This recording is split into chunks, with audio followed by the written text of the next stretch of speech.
सही देख रहे हो आप।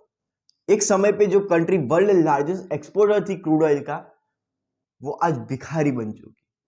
मगर ये हुआ कैसे? ये कौन सी ऐसी कंट्री है जो आज भिखारी बन चुकी है? मैं बात कर रहा हूं वेनेजुला की। अगर हम देखें तो 2016 से लेके 2019 तक इनका जो इन्फ्लेशन रेट इंक्रीज हुआ है वो है 1 करोड़ %। 1 2 3 4 5 6 7 1 करोड़ % इन्फ्लेशन इंक्रीज हुआ है। अगर हम इंडिया की बात करें, इंडिया में 10% इन्फ्लेशन इंक्रीज हो रहा है तो यहाँ पे तो दंगे हो जाते हैं। आप सोचो, यहाँ पे 1 करोड़ % इन्फ्लेशन इंक्रीज हुआ है। आपको अगर 1 किलो वीट लेने जाना हो ना, तो भी आपको ऐसे बोरा भर के पैसा ले जाना पड़ता है, फिर आपको वीट मिलती है। मगर ये हालत हुई कैसे, आज समझते हैं आज की इस वीडियो में। तो हम शुरुआत करते हैं 1940 से।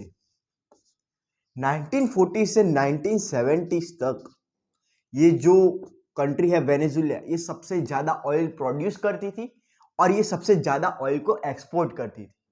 हमारी सऊदी अरेबिया, यूएई या मिडिल ईस्ट में जितनी भी कंट्रीज आती है उससे 10 गुना ज्यादा ये एक्सपोर्ट करती थी। मगर इनकी जो मेन प्रॉब्लम थी ना, वो क्या थी पता है? इनका डाइवर्सिफिकेशन प्रॉपर नहीं था।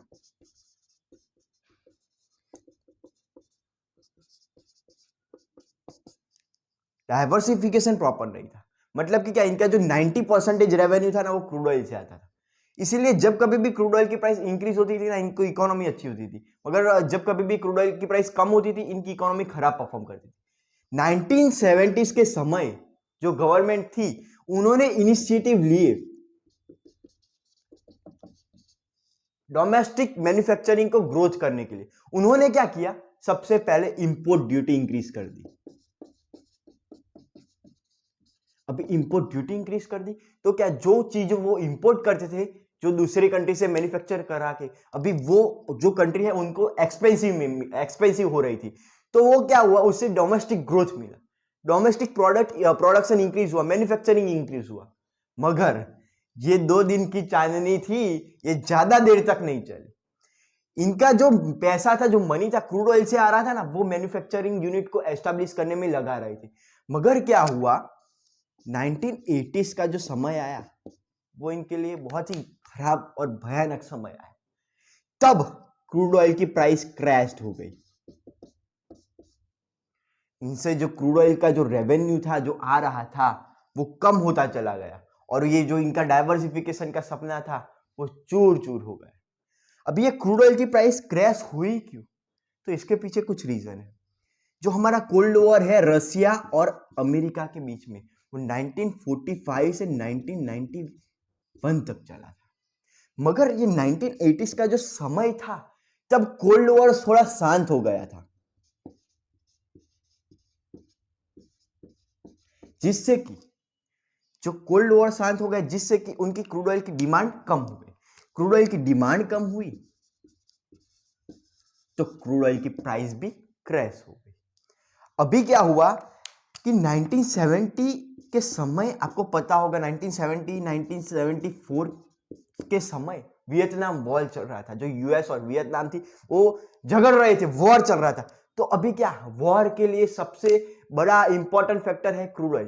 क्रूड ऑयल होगा तो ही वॉर आगे तक जा पाएगी। ऑयल वो सबसे बड़ा इंपॉर्टेंट फैक्टर है। तो 1974 में ये वॉर भी खत्म हो गया, तो इससे भी जो क्रूड ऑयल थी उसकी डिमांड कम हो गई। क्रूड ऑयल की डिमांड कम, क्रूड ऑयल की प्राइस क्रैश, और इसके साथ साथ वेनेजुला के सपने भी क्रैश। अभी क्या हुआ, 1990s तक आते आते तो भी इनकी जो इकोनॉमी थी वो थोड़ी बहुत स्टेबल थी। ओके, अब प्रॉब्लम कहां हुई? 1999 में। 1999 और 2013 तक जो गवर्नमेंट थी ना, इसको सबसे करप्ट गवर्नमेंट माना जाता है। क्यों? अभी इधर जो गवर्नमेंट थी ना, इन्होंने इलेक्शन को जीतने के लिए सब्सिडरीज इश्यू की थी उनकी कंट्री में, जैसे कि जॉब्स क्रिएट करना। जॉब की कोई जरूरत ही नहीं थी उस कंट्री में, तो भी जॉब देते चले गए सबको। उसके बाद में आप देखो तो वहां ऑयल पे सब्सिडरी देना, ऑयल पेट्रोल पे सब्सिडरी। अगर आज भी आप क्रूड ऑयल लेने जाओ वेनेजुला के अंदर, तो आपको कितने में मिलेगा पता है? 1.5 रुपीस पर लीटर। जी हाँ, 1 से 2 रुपए के अंदर आपको क्रूड ऑयल पर लीटर मिलेगा। यहाँ पे तो अभी 100 भी पार हो गया है। तो ये एक चीज है। तो ये भी अभी आज की डेट में भी ऑयल पे सब्सिडरीज मिल रही है, क्योंकि सबसे ज्यादा प्रोडक्शन आज भी वेनेजुएला ही करती है, मगर वो एक्सपोर्ट नहीं कर पाती। उसकी बात करते क्यों नहीं कर पाती। उसके बाद में क्या हुआ कि ये जो मिसमैनेजमेंट होने लगा, जैसे कि अभी ये जो क्रूड ऑयल का प्रोडक्शन था वो सब कुछ गवर्नमेंट के हाथ में था। गवर्नमेंट के हाथ में था तो गवर्नमेंट ने खाली प्रॉफिट पे ध्यान दिया, उसके मेंटेनेंस और उसकी जो टेक्नोलॉजी है उसको इंप्रूव करने पे ध्यान नहीं दिया। इसके कारण जो क्रूड ऑयल जितना हम वो एक्सट्रैक्ट कर पा रहे थे उतना नहीं हो पा रहा था। और इस दौरान इन्होंने क्या किया, फॉरेन डेप्थ ज्यादा लिया। तो फॉरेन डेप्थ भी बढ़ता चला गया। मगर कहानी में ट्विस्ट आता है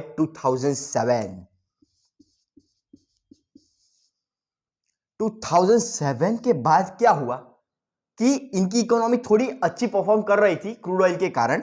जब हमारा जो .com बबल बस्ट हुआ, उसके बाद में हाउसिंग सेक्टर बस्ट हुआ 2007 में, तो क्रूड ऑयल की प्राइस रिकवर होने लगी। तो 2007 से 2009 तक इन्होंने क्या किया पता है, टेररिस्ट ग्रुप को फंड किया। जो लेबनान के टेररिस्ट है, लेबनान, उनके जो इस्लामिक टेररिस्ट है उसको फंड किया।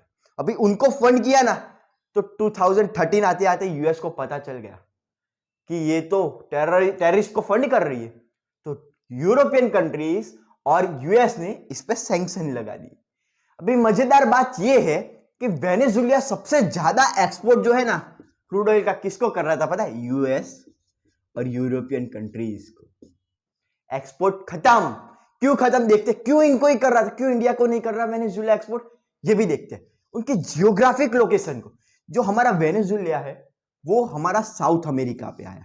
ये समझो साउथ अमेरिका, ये है यूएस और ये है इधर यूरोप, इधर साउथ अफ्रीका। अगर वो इंडिया को करते हैं, उनको इंडिया को करना है, तो इंडिया को एक्सपोर्ट करने के लिए इधर से घूम के इधर आना पड़ेगा, तब वो एक्सपोर्ट होगा। और वो एक्सपोर्ट करने जाएंगे इंडिया को तो ट्रांसपोर्टेशन कॉस्ट भी बढ़ जाएगा। इसीलिए वो इधर से डायरेक्ट यूएस और यूरोपियन कंट्रीज इनको ही एक्सपोर्ट करते थे। तो 2007 से 2009 तक इन्होंने लेबनान के इस्लामिक जो टेरर ग्रुप है उनको फंड किया। तो 2013-14 आते आते उनको जो यूएस थी उनको पता चल गया, इसीलिए यूएस ने भी सैंक्शन लगाना चालू किया। अभी क्या हुआ 2014 में क्रूड ऑयल प्राइस फिर से क्रैश्ड हो गई।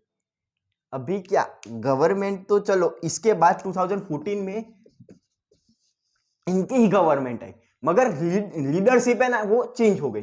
जैसे कि हमारी बीजेपी है, बीजेपी में आज मोदी चला जाएगा मगर 5 साल बाद भी बीजेपी रहेगी, दूसरा कोई और लीडर रहेगा। वैसे ही 2014 में दूसरा लीडर आया।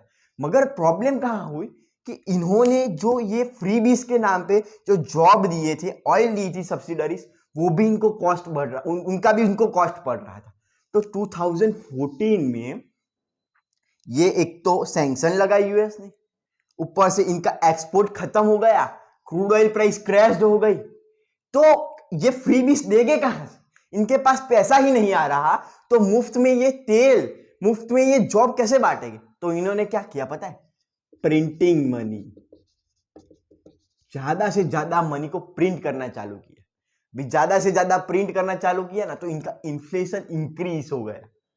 और देख लो आप 2016 से आते थे 2019 से आते, ये खाली 3 सालों 1 करोड़% इन्फ्लेशन इंक्रीज हुआ है। Can you imagine 1 crore%.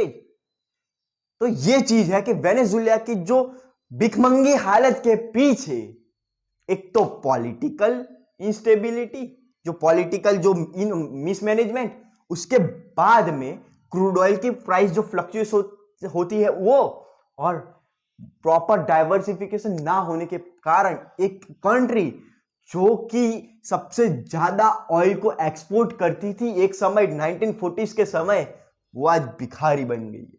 खाने के भी वांदे हैं, खाने के भी। अगर आपको मेरी वीडियो पसंद आए तो प्लीज इस चैनल को लाइक और सब्सक्राइब जरूर कीजिए और इस वीडियो को शेयर कीजिए।